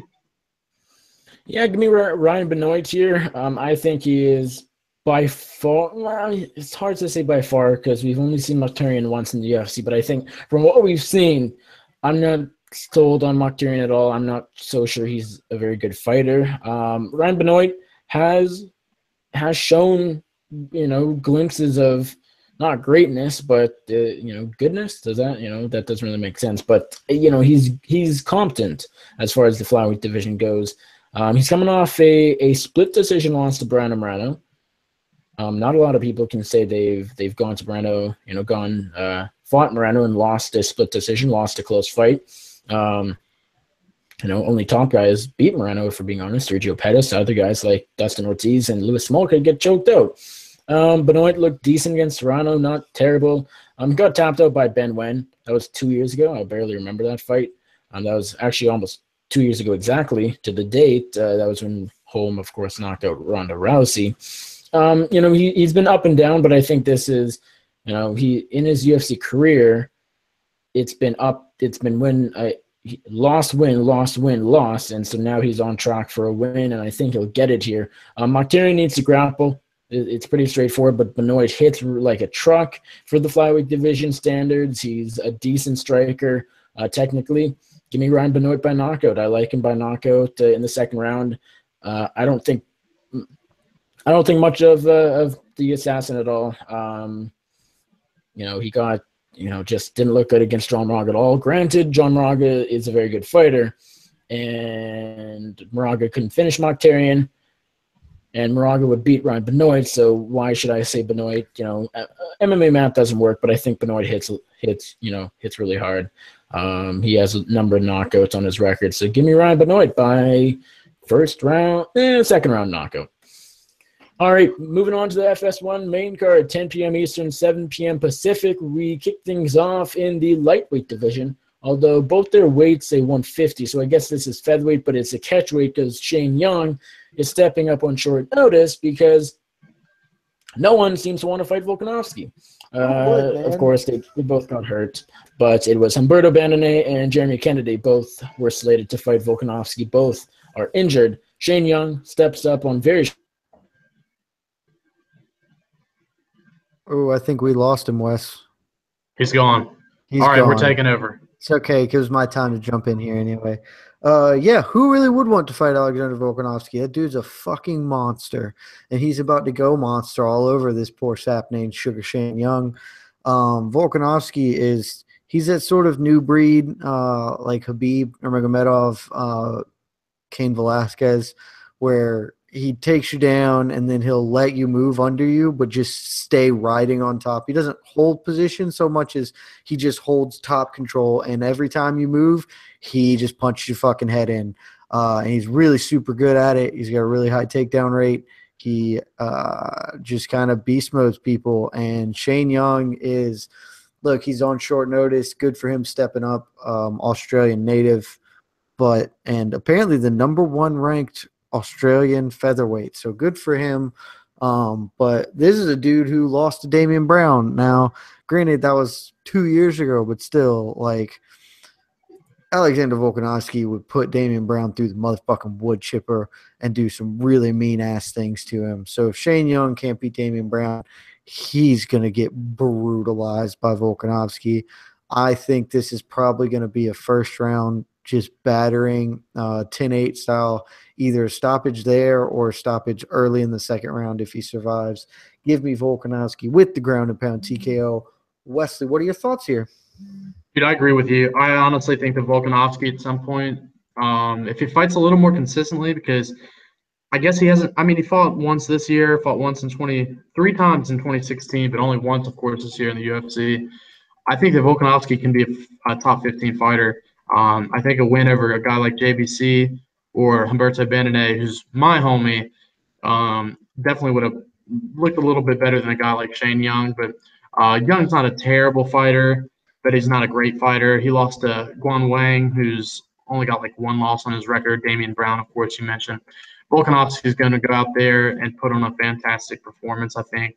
I think he's got the advantage pretty much everywhere where the fight goes. And I think, though, when it comes to this, I think he's going to be able to put Young away. I know he hasn't been stopped with strikes, and Young's only lost 3, and they've been a decisions. But I think that the striking game of Volkanovski is just super impressive. Couldn't get to Hirota, but Hirota's got one of the best chins I've ever seen. Volkanovski's going to get the job done here. I'm going to take him by a first-round knockout as well. Don't mean to be a copycat, but I'm really impressed with this game all around. I definitely would consider having him on maybe your DraftKings. Yeah, I don't think this is being a copycat. I know Nicholas is trying to reconnect in a moment. He's having some Wi-Fi struggles, but I think if he were here, he would probably tell you the same as us and take a first round or an early stoppage for Volkanovski, which good that we could save some time and move our asses right on down the line to the next fight. I don't even know where this is on the card, but I do know that it is Elias Theodorou taking on Daniel Kelly, the Spartan, taking on Judo Dan. Kind of an exciting fight here, not going to lie. I mean, by no means is it, an incredible fight, but could be a little bit interesting, especially if you're one of those people who likes weird middleweight matchups. Judo Dan Kelly is hilarious to me. So what are your thoughts on this one? Wes, give us a breakdown. I'm going to interrupt you for 1 second. I'm tuning in just to check out the chat on YouTube and the feed, and all it's showing is me. So as you're talking, there's literally just me on the screen. Hey, that's good. I'm not pretty enough anyway. We need to have the face that runs the place right there front and center. So Wes Riddle, take all that FaceTime and tell us who you're picking, Elias the Spartan Theodorou or Judo Dan Kelly. I'm glad I can be here, fellas. Thanks for watching me for about 90 minutes straight, because that's about how long these terrible cards turn out to be. This is an interesting fight, as you were talking about, and I've honestly been kind of struggling with making a decision ultimately in the end, just because the guys that Elias has lost to, Thiago Santos, I'll actually not really talk about him, because I think Theodore kind of just more fatigued in that fight, and Santos was able to capitalize because Theodore couldn't find the takedown. Brad Tavares, though, consistent pressure, was able to utilize takedowns here and there, not really hold him on the ground too much, but just continuously pressure. Elias really couldn't break that. He couldn't circle around to the outside. Tavares was just the bigger guy, the more powerful guy there, especially in the clinch positions. And I think that Dan Kelly, even though he's quite older in his game, I think he's like 40, 41 years old, he utilizes a really similar game plan in the way that he gets victories in there. Did that when he fought Rashad Evans, utilized it really well. Chris Camozzi was also another fight where he was able to be consistent with the aggression and push forward. We've seen Dan Kelly lose 2 fights. One was to Sam Alvey, who I guess landed a counter. Either Sam Alvey gets a knockout in the first couple seconds, or he just does nothing the whole fight. He got the knockout there. Derek Brunson, of course, aggression, a powerful left hand, was able to capitalize there. Elias Theodorou just doesn't really have the power in a fight like this to be able to get a knockout over a guy who's got the physique like Dan Kelly. And if Kelly can go out there and do the exact same game plan Brad Tavares did in their fight, I really think he can get the job done. So taking a pick on him isn't really that bad of an option. But I feel like if Elias has worked on his game and he understands kind of the holes of where he struggled against Tavares, he might be able to utilize some of his striking advantages. I wouldn't say they're significant, because Dan Kelly does have some pretty quick hands, but Theodorou is able to utilize his jab quite more effectively, I feel like, and utilize the striking tools a little better than Dan Kelly. I'm going to take Elias in this one, but a razor tight. I'm going to say a split decision. I think this is going to be one of those fights where it's going to lean off the judges' scorecards, and one judge is going to take one guy, the other is going to take the other, and it's going to come down to the third to make the final decision. So I'm going to take Elias Theodorou, a split decision, but Dan Kelly definitely has a shot in this one, so I would not count him out. Well, it appears that our esteemed colleague Nicholas is back. So, Nick, I'm going to throw it back to you in just 1 second, especially since you have somebody at your door. So you handle that while I give my breakdown, and then we'll get back on track. Throw it your way to close this out. I don't need to add too much to what Wes Riddle just threw out at you. Basically covered all your bases. Oh, man, we lost Nick again. We lost him again. This time not to Wi-Fi. This time it appears to his sister, although maybe that's his mom. Who knows? Who can say? So, yeah, I'm taking Teodoro here. Main reasons why. I think Wes kind of covered most of the aspects of, but my reasons here for taking Teodoro are, one, Judo Dan Kelly's awesome, and he's weird, and he has a really crafty game that lets him kind of get by and pull wins out of places you wouldn't expect. I think he has been an underdog in literally every single fight of his UFC career. I'm confirming that now because I believed it was true. It is. He has been an underdog. Every single fight of his UFC career, he is an underdog this time, and in those 8 bouts, he is 6-2. So that is just an astonishing conversion rate, and it's because he's got a crafty, weird game, and people underestimate him. And maybe I'm doing that here. I won't be super shocked if I am. I don't think his crafty game is going to end up paying dividends here, mainly because Teodoro is so much more athletic than the vestige of Dan Kelly. Dan Kelly's 40 years old and his knees are completely taped up. He looks like a mummy out there because he can barely move. Teodoro should be able to stick and move. He's a fairly smart fighter when he wants to be. He doesn't let his fight IQ go out the damn window. He's got a huge reach advantage. I think he's got a good speed, quickness advantage here. And I'm just going to fade Dan Kelly because eventually it's going to be the right move because he's so old. My one big concern here is not so much the striking, although Dan Kelly can hit okay, and he's crafty enough that I could see him catching Teodoro. My big concern is that Teodoro has not been a great defender of takedowns. Dan Kelly is not, a great takedown artist, but he does have a accomplished judo background. He can hit some throws. He looks for them fairly frequently, so maybe that's enough to change the pace. I do think this fight might end up being close, but I can't in good conscience pick a 40-year-old going against Elias Teodoro, even though Teodoro has lost to some guys that maybe should have beaten. He is still, he beat Sam Alvey and Cesar Ferreira, who are both real good guys. And MMA math, Sam Alvey knocked out Dan Kelly, and Elias Teodoro outpointed Sam Alvey. So that's just 100%. He's going to win every time. We know how that works. Give me Elias Teodoro on close points. Well, I am back. I hope you guys can hear me. I hope you guys can see my pretty face. I guess we recently got new internet like a month ago, maybe 2 months ago, and I guess it's not very good. I did a podcast earlier today. It's my other show, Beyond Combat, and had some connection issues. I thought it was my guest, but nobody cares. Nobody cares. They want to know what you think about Elias Teodoro taking on Judo Dan Kelly, and more importantly, they also want to pick for you from the Volkanovski Sugar Shane fight. Just not to bury the lead here, both Wes and myself have taken Volkanovski. So get on to you because we're already taking some time on what is one of the less good offerings here. So we don't have time to hear about your shitty internet. We have time to hear about this shitty fight card, though. So start talking. If I keep talking about the internet, it's going to cut out again, just timing wise. But anyways, if you keep talking about the internet, I'm going to cut out and go do something else with my night. Well, okay, so I'm taking Alexander Volkanovski. You can't pick against him here. I think he wins by stoppage really easily here. Don't know anything about Shane Young, but Volkanovski's decent, and Young stepping up on short notice. Theodore Kelly, a lot closer. One of the closer fights on the card. I'm really tempted to pick Dan Kelly, but I just can't quite do it. Theodore is younger by a long shot. He's more athletic by a long shot. And I'm not so sure his skills are any better. Dan Kelly, his wrestling's good. His striking's getting better. Look at the Rashad Evans win, but also everybody beats Rashad Evans in 2017. So it's hard to tell how much to put into that. I think Theodoro, I think on the feet, Kelly's actually a tiny bit better. I think Theodoro might, this is tough. Give me Dan Kelly. Let's do it. Let's mix it up. Give me Dan Kelly. We've got a lot of dissension on this card, so that's fine. I know, as I was saying, Dan Kelly is a lot older. He's fragile. He breaks, kind of, or he doesn't, but it seems like he could, although he did against Brunson. That was bad. But, Elias Theodoro is not going to start Dan Kelly. Dan Kelly, he's a veteran, And Theodora, she hasn't looked all that great in, 2.5 years. He's 2-2 since he beat Roger Narvaez in March 2015 by TKO. That was a win against Cesar Ferreira, which more than 50% of the media members on MMA Decisions gave it to Ferreira.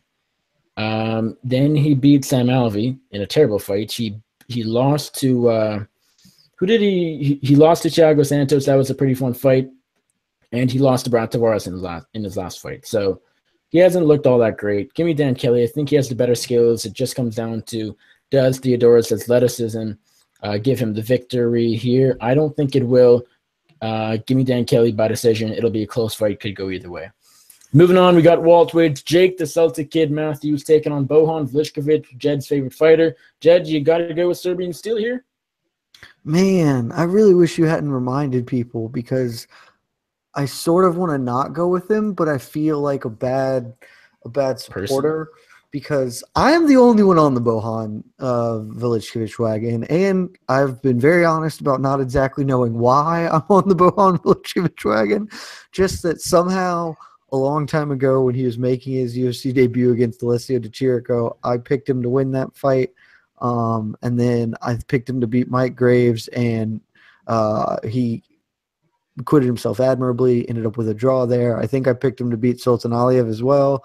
Got a split decision there. I do not recall how I scored that fight, but I got a feel in my heart of hearts that I probably scored that fight for Bohan Vlichkovic, because he is the one true champion of the world. And this is a winnable fight is the thing. Jake Matthews is a very beatable opponent. Because he doesn't do anything like super well. He's on a 2-fight losing streak. I know the Holbrook loss was a split decision, but I personally think he did lose to Holbrook. He got absolutely blown out by Kevin Lee, who's probably one of the 5 best lightweights on the planet right now. I know that lightweight is a monster of a division, so it's hard to say. But he has come up short in big ways against the best fighters he's fought. James Vick, Kevin Lee, both kind of hustled him hard, and his wins are not super impressive. Whereas Bohan Vlichkovic got his ass beat a little bit by Darren Till, but he also was in the Darren Till fight. Yeah, maybe somewhere in that he lost a couple. I think you could argue a couple of those rounds were probably 10-8 rounds for Darren Till. I mean, Vlichkovic was really wearing it by the end, but he was also in there. He landed some good kicks. He did what he could to make it kind of, despite being wildly outmatched against one of the hottest, best young prospects in the game. He hung tough, and I don't think Jake Matthews hangs that tough if he is throwing that similar thing. So I'm I'm trying so hard. If you can't tell, this right here is me trying to talk myself into it, because my head says that Jake Matthews is a better wrestler, and Vlichkovic has not been a great defensive wrestler, and he's a little more active in general, and that those two things should add up for a win. But Vlichkovic is a southpaw. He's a little bit bigger, probably going to have a little bit of strength, a little bit bulkier in there. I'm trying to talk myself into it, and I can't quite get there, and I feel bad about it, because I want to so bad. I'm going to take Jake Matthews because I think that's the right thing to do, but I'm going to hate myself for it for a long time, because I should be taking Bohan Vlichkovic. So Jake Matthews, basically almost purely on the wrestling points here. I think he can just control where the fight takes place, and Vlichkovic hasn't been a great defender of takedowns. So give me Matthews by decision, but it hurts my heart a little bit to say those words. Yeah, I'm taking Jake Matthews. Pretty confident. I think he's a lot better of a person. No, I'm just kidding. Just messing with Jeb. So I say Serbian Steel and I will come throw boomerangs in your head. I will not be seeing you in Charlotte then. I'll be staying over here in Virginia. No, I'm just messing with you. I think that the wrestling, though, Jake Matthews is just going to be able to get the job done here. I think Jed, he hinted on it. Vlichkovic's takedown defense hasn't really been there. I think that Matthews is really controlling too when he's able to get fighters off their back. But Unfortunately, we didn't see it too much in the Andrew Holbrook fight, and I think that's because Andrew Holbrook is a pretty similar stylistic fighter to that of Jake Matthews and was able to kind of get up and do the same thing to Jake and kind of back and forth in that one until Holbrook got the split decision win. Kevin Lee, of course, really predominant with his wrestling skills, unbelievable at what he's able to do and was able to get the job done there. But we saw Jake Matthews utilize a lot of wrestling early on in his mixed martial arts game. I think he can do something similar here.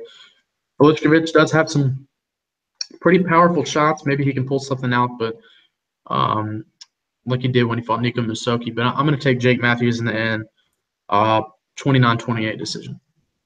This is a really close fight. No, I'm torn on this one. I think I don't know. I was on Jake Matthews, but man, Bohan Velichkovic was really tempting to pick here, and he's not even a guy I often pick.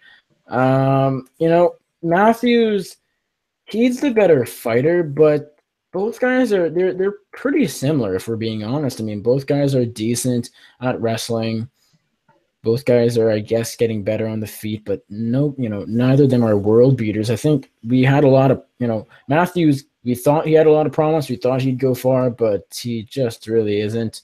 He's coming off a split decision loss to Andrew Holbrook, who is not a very good fighter. That was a year ago. So there's the layoffs to factor in, if that means anything. It's a really close fight. Let's keep mixing it up, and let's go Bohan Velichkovic for the very slight upset. And I know, Jed, that probably makes you a little angry just because if Velichkovic wins, it'll be bittersweet because you'll be happy. But I will. If Velichkovic wins, I don't even know. I'll just have to quit. I'll just so sad if he wins, and then I have to. Especially by how close you were to picking Bohan. I know, right? I tried so hard to talk myself into it. I don't think you guys understand. I wanted to talk myself into it. I just couldn't get there. Couldn't get there. I think Velichkovic can't wrestle. He can't fucking wrestle, and that's the problem. I think it has a slight, striking advantage. Matthew doesn't have much on the feet, he's huge. He's going to be way bigger than Matthews. Yeah, Matthews is 23. It's like he should be getting so much better, but he's just not. He almost lost to Akbar Areola, and I don't know how much he's improved since that fight. I think he's still training out of with his dad or something. Give me Serbian Steel. I think it'll be close. I think it'll be a close decision win for him, but I think he might, I think his skill, I don't know. Mostly it just comes down to the size. He has a pretty, he's a bit stronger. He's going to be stronger. Matthews is coming up from lightweight. I think it'll be a rude awakening to the new division. Give me Bohan Velichkovic by split decision because one judge will just give it to Australian because it's in Australia. Next up, we got one of the best fights on the card. Actually, no, it's the best fight on the card by a mile. Welterweights Tim the Dirty Bird Mean taking on Bilal. Bilal, remember the name Muhammad. Jed, you like the slight favorite here in Tim Means, or does Bilal Muhammad pick up the upset? I have been very, very back and forth on this. Like you said, one of the best fights, if not the best fight on the card. Tim Means he's so weird to me because, if you remember last year when he beat up Alex Oliveira, was beating the shit out of Alex Oliveira, and then got kind of a garbage-ass no contest out of it. They rematch, and he just gets sunned. Alex Oliveira just absolutely demolishes him. And it's weird to think that, prior to that, he had put together a pair of good wins. And then before that, he had put together a real good streak until he faced Matt Brown and was kind of beating – I thought he was ahead of Matt Brown until Matt Brown proved to be the tougher kind of rugged interior fighter, which, Matt Brown's awesome. So that's no real shame at us. Rebounded with a win over Alex Garcia, but I thought I don't know, something seems to maybe be off with him now. I don't know if maybe now we're just seeing a decline in him, and that is a real concern here because I think Bilal Muhammad, not a wonderful guy, not a wonderful fighter, but a solid fighter, and I think he is on the up and up. So maybe we're getting that, that intersection point where I think Tim Means could have a lot of miles on his body and be going this way, and Bilal Muhammad's going this way, and maybe he'll just pass him. I think I can't bank on that until I have a little bit more evidence of it. And because I think Tim Means, Bilal Muhammad is very hittable on the feet. Tim Means is a potent offensive force with his size, with his kind of reach and his interior work that he can use. If Muhammad can maybe work his wrestling game, which is pretty underrated, he can maybe make this a little more interesting. But Tim Means is not a bad defensive wrestler. So give me Tim Means to land probably some type of cool elbow on the interior, hurt Bilal Muhammad, and then finish him maybe with a choke, maybe just with strikes in the middle of the fight, second round. Yeah, I've been back and forth on this one too. Definitely, I think, in my opinion, this is my favorite fight on the card. These are two fighters I love to watch fight. They both had some pretty entertaining finishes and also some pretty cool fights on the record. I'm in the end leaning towards Bilal Muhammad. I've always kind of been biased because I've always liked this guy. I think he's a cool dude. I've always enjoyed watching him fight. I started watching him fight back in Fight FC, and I followed him since there, and just really enjoy his fighting style. But Tim Means is a lot of fun to watch too. He just doesn't, as you were talking about, just doesn't look as good as he has looked in the past. Was able to pull off a win over Alex Garcia, but that's because Alex Garcia is pretty much a one-round fighter. And if you can get past him in the first round, you can pretty much beat him in the end.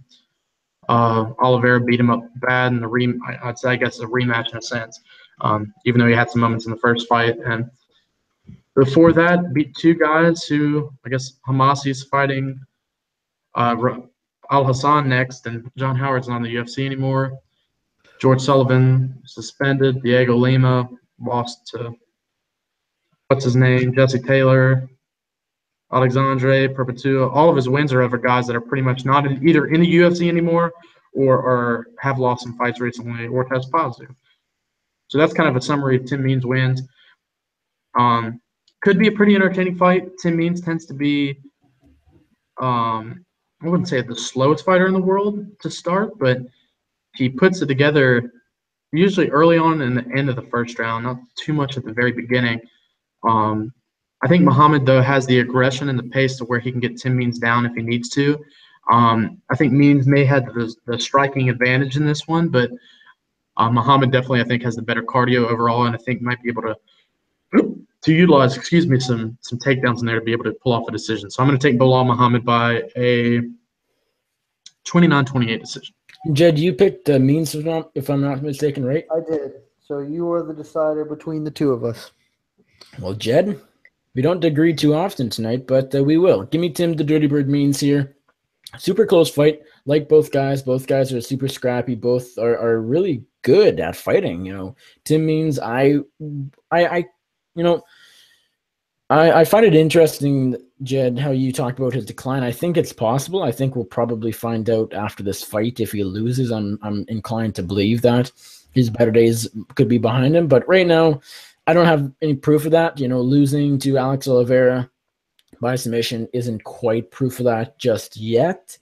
Tim Means has the striking advantage. He hits really hard. He's a super technical guy, super scrappy on the feet, just super fun to watch on the feet. And Bilal Muhammad, his striking game is underrated, but I think the size here will play into this. Means has a 3-inch reach advantage. I think he'll use that quite well. The guy is super nasty on the feet. He's 3 inches taller.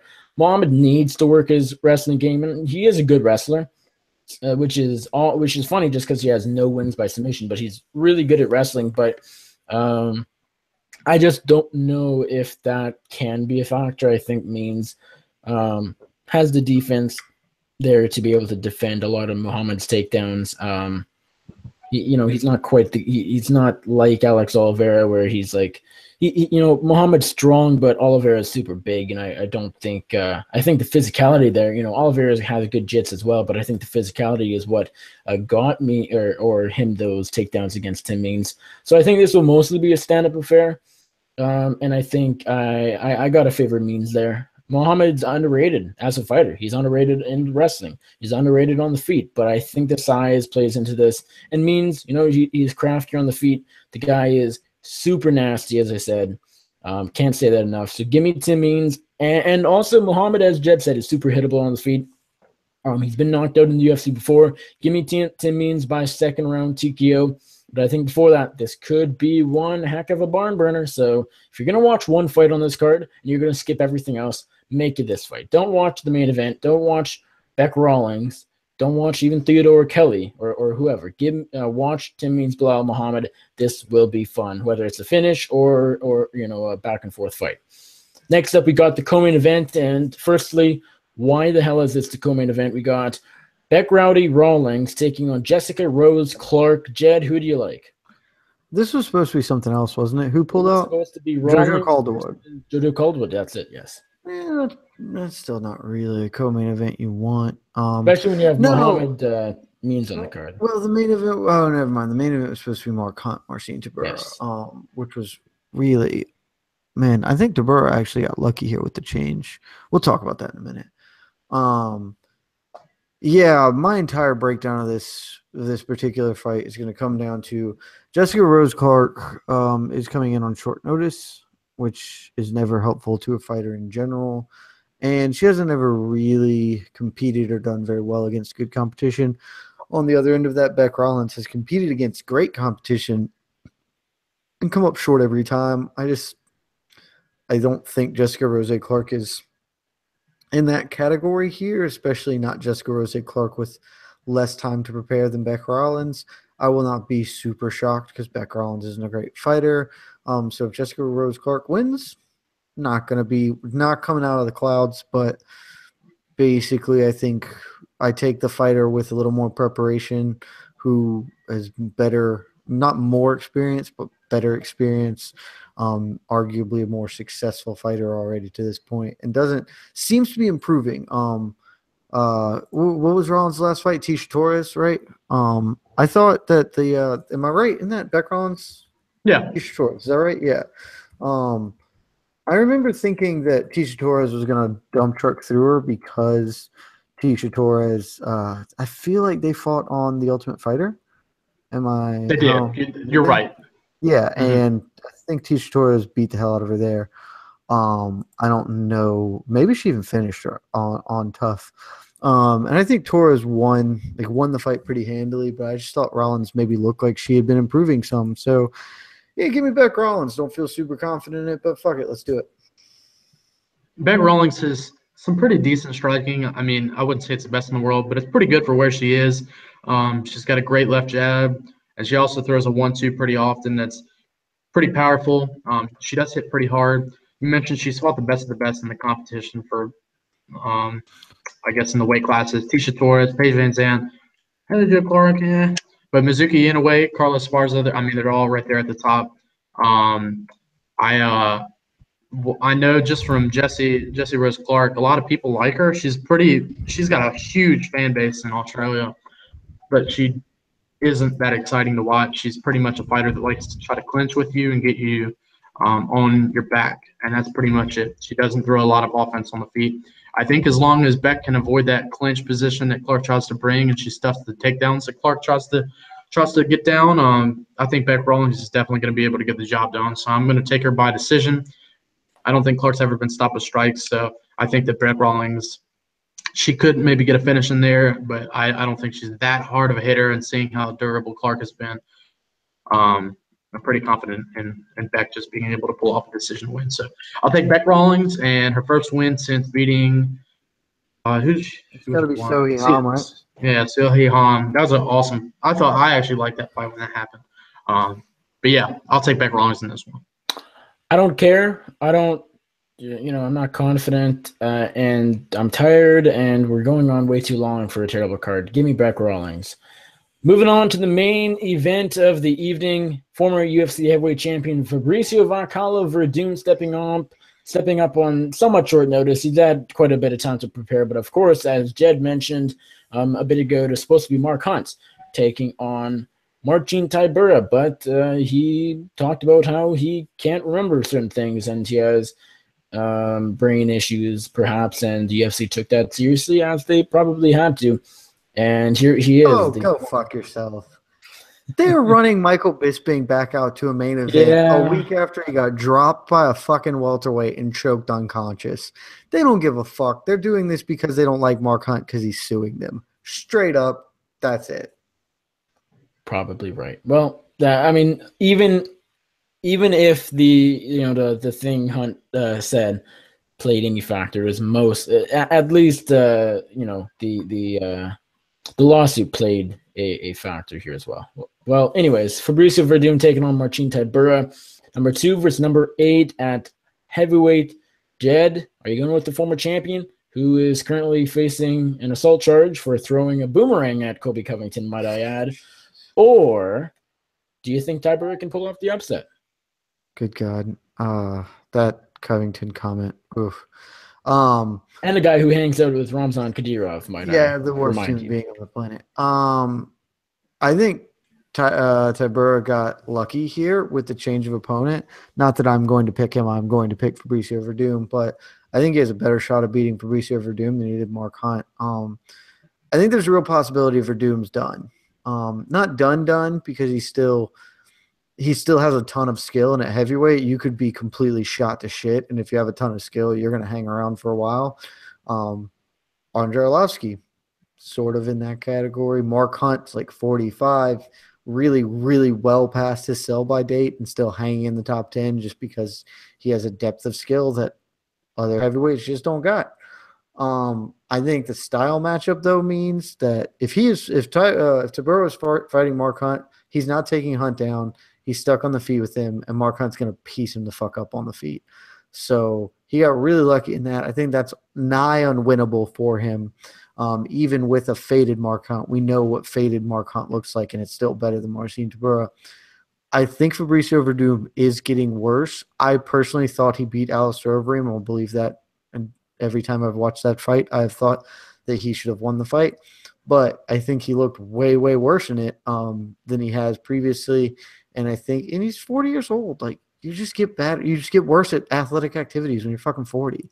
So there's a window here for Tybura to maybe outbox him on the feet with volume and pressure. Werdum excels when he pressures forward. He's been more content to not do that as much lately. Maybe Tybura can just pressure him. But at the same time, Tybura lost to Timothy Johnson a year ago. Tybura took 3 rounds to get Luis Enrique out of there. Tybura, I'm a bigger Andre Arlovsky fan than most, and Tybura couldn't finish Andre Arlovsky in, as I remember, a not good fight. So yeah, I don't like if Fabricio has to be super, super washed for him to lose his fight, and maybe he is, but if he's not, and frankly, even if he's super washed, he still might just be skilled enough to fucking beat Marcin Tybura. So give me Werdum, stoppage somewhere in the 3rd round, probably. Maybe he just takes like a wide, shitty decision like he did over Mr. Ronda Rousey, whose name is escaping me, Travis Brown.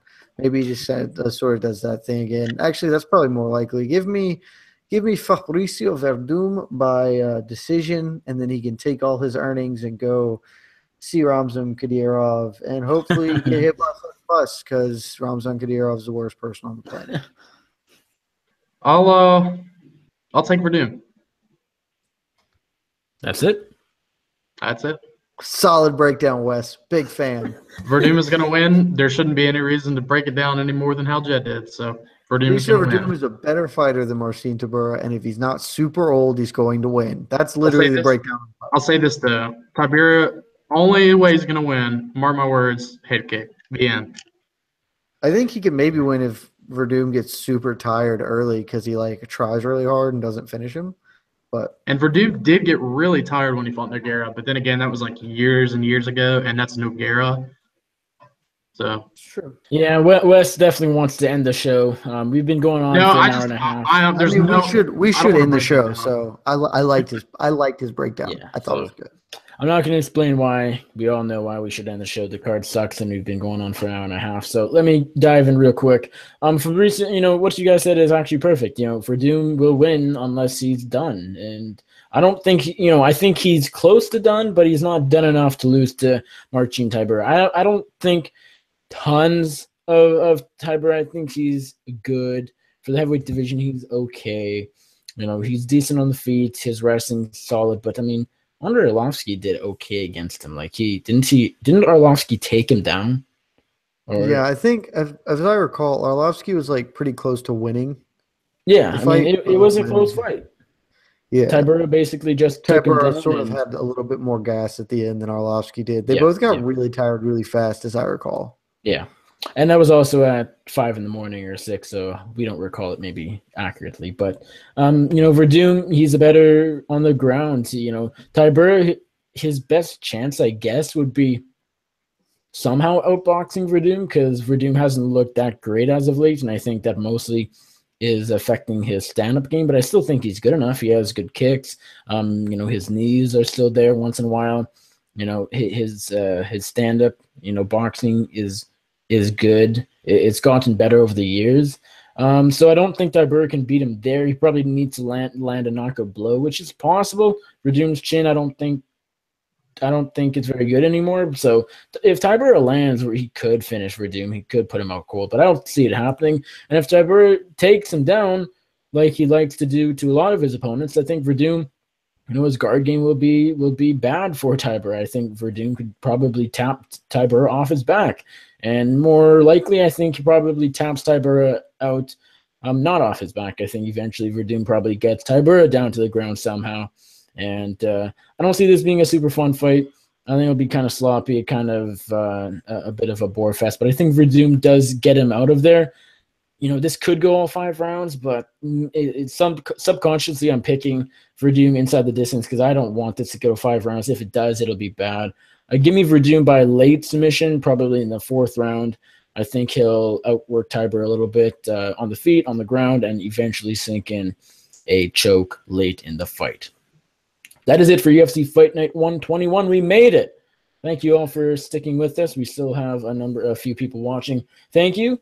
We appreciate it. Let us move on real quick to our segments. What do we got? Bonuses. Let's go to our performance of the night bonuses. Wes, we'll start with you. Fight night and performance of the night. Who do you got? I'm going to give my performances first. I'm going to give one to – I'll give one to Werdum, but then again, I feel like they might not give him one because it went down with the boomerang thing, which I know kind of sounds dumb, but I feel like somehow they're going to be like, don't deserve one. It's a good point. But I know it sounds ridiculous, but they're deep down, that might be a possibility. But I'm going to take Werdum because I want to, and Alexander Volkanovski. My fight of the night, going out on the limb just for the fun of it, I'm going to take Damian Brown versus Frank Camacho. I think that's actually got a really good shot. Ooh, and Jed? Okay. I want you to go first because I want you to confirm what I think you're going to do here. He's going to take Means Muhammad. I feel like that's exactly what he's going to do. And I left just want to make sure just for him. So I know. Fight tonight, Tim Means versus Bilal Muhammad. Which means I'm not going to pick it, even though I think that you are correct that is your front runner for fight of the night. Although I'm slightly worried just because I am picking Means instead of the distance, and they might be more inclined to give him a performance instead of fight, but we will see. I still think, that has a lot of, on paper, that's the best fight by far, so it's like I can't not pick it, although Brown Camacho West, I think, is a good second option. And I think Loza, Shelton, I agree. I think that's definitely a contender. That's probably number 3, but give me Means Muhammad by quite a bit. Fight night performance is a bit tougher. I'm leaning. I'm almost going to give Means 100K, not quite. I think they will instead go to Volkanovski and Ryan Benoit.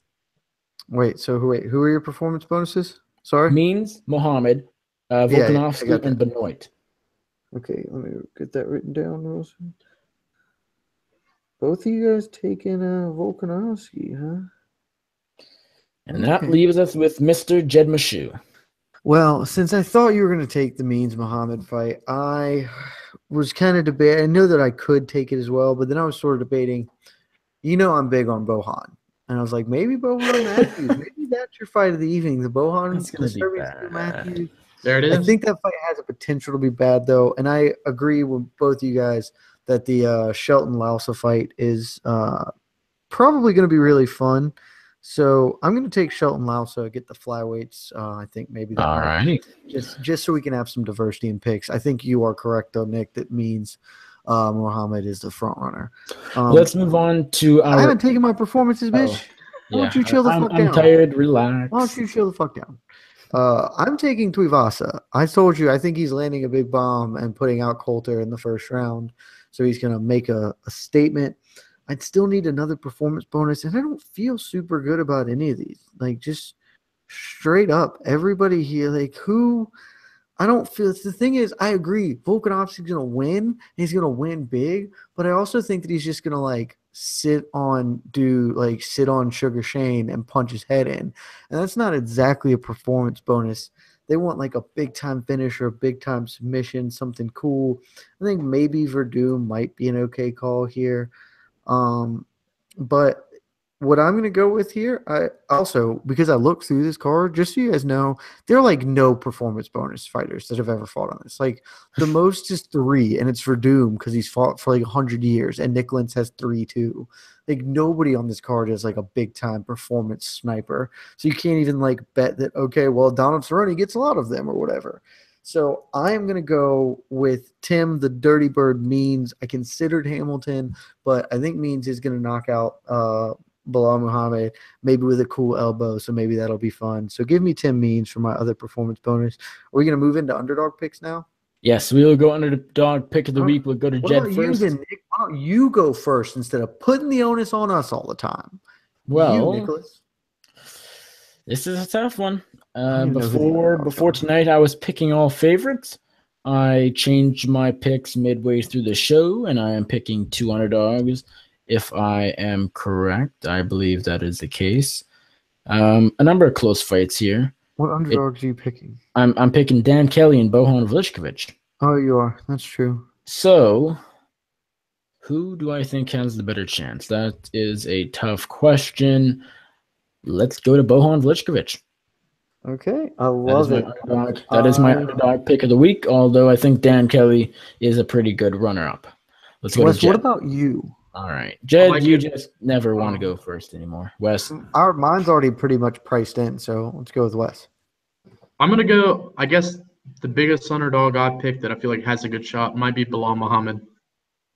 And he's not a big underdog, but he's definitely an underdog right now at the moment. I think he's definitely got a good shot. I'm trying to see which all underdogs I picked because I know that I started out with Hamilton. First pick was an underdog, plus 140 underdog, not a huge underdog. Alex Chambers, plus 150 underdog, also an underdog. Camacho, Tavasa, Brooks, Benoit, Volkanovski, Theodore, Master, Means, Rollins, Werdum. I think I picked favorites outside of the first 2, so I'm priced into one of those 2 people. I am actually a little bit tempted to change my pick to Lausa just so I can throw Lausa as my underdog pick. But I don't know. It feels like I sort of want to pick Hamilton, but it feels bad to pick a guy who's lost in the first round 3 fights in a row, you know?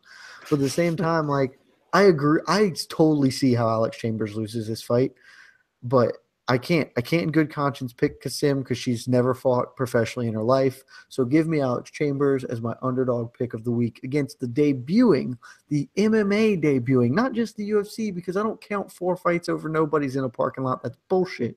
The debuting 0-0 fighter that is Kasim, she's going to get subbed. So give me Alex Chambers as my underdog pick of the week. Speaking, when you mentioned the parking lot fights, that remind me of the upcoming gender wars in Russia. Oh, good God. Let's not even go there. Let's just move our happy asses on to DraftKings. And DraftKings, the most important competition of the show. We are the most competitive in champion, and because you were giving me shit for going last on the previous 2 things that we were picking, I'll lead us off. My DraftKings team this week, I don't know if I feel great about it or terrible about it. I guess we'll fucking see. I went a real boom bust strategy, picked real big underdogs, 3 real big favorites, 3 real big underdogs.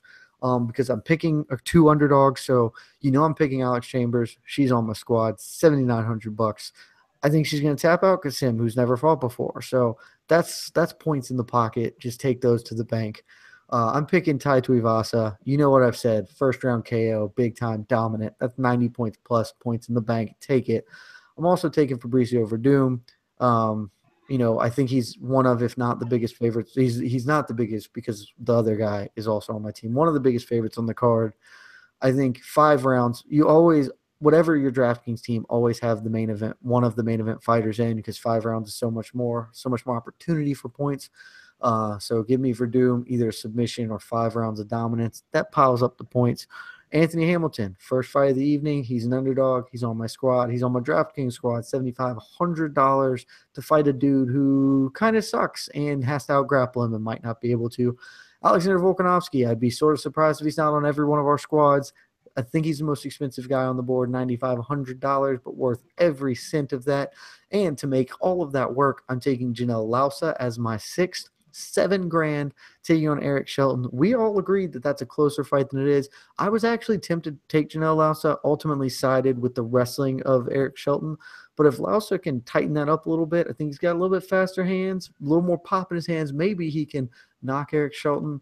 Maybe he can sneak that one away in a really tight fight. For him to be $7,000 seems like he's way undervalued. So put him on my squad, make all the money work. I'm feeling okay about my squad. How about you fellas? Who's up? I don't care. It is Wes Riddle. I'll go ahead. My 6th, the biggest one I'm taking a risk on, and the one I definitely feel least confident in, but could go out there and starch him, is Nadia Kassem. I put her on there. I feel like either her or Chambers, whoever you're picking, one of those two should be on there, because I feel like both have the ability to get a finish somehow in the fight. Couple other risky picks. I'm taking Dan Kelly. I was surprised by the amount of points he's been able to rack up in some of his fights. He's 62.6 on average. Maybe he can pull off a victory there somehow, like he did against Rashad Evans over Elias. So I took him on my team. My third kind of risky pick, but not so risky pick, I picked Bilal Muhammad. I have Bilal on my team. I feel like he could get some good takedowns and land some ground and pound, get some points there. And then I took Beck Rawlings, since she's fighting a short notice debutante. Took the last two pretty obvious, Alexander Volkanovski and Fabricio Werdum. And I feel like that's a pretty solid team. I used up every single penny. So did I. Can you run your team down one more, just quick hits? Gotcha. Kassem, Kelly, Muhammad, Rawlings, Volkanovski, Werdum. Okay, perfect. Jed, can you run down yours real quick? Tuivasa, Werdum, Hamilton, Chambers, Volkanovski, Lausa. We might be close, but unless you picked several people that you didn't pick to win outright, we're not going to have the same squad. And me and Wes have very different teams. We're definitely not close. I only share 2 with you, Jed. Yeah, me and Wes only share Volkanovski and Werdum. And with Wes, I share 3. So we're all slightly different here. So it'll be interesting. I like it. What got. do you share? The 2 we all share is Werdum and Volkanovski, unsurprisingly. I sort of figured that would be the case, but yes, just in case I was, wrong. And then the other one I share with Wes that I don't with you, Jed, is Dan Kelly.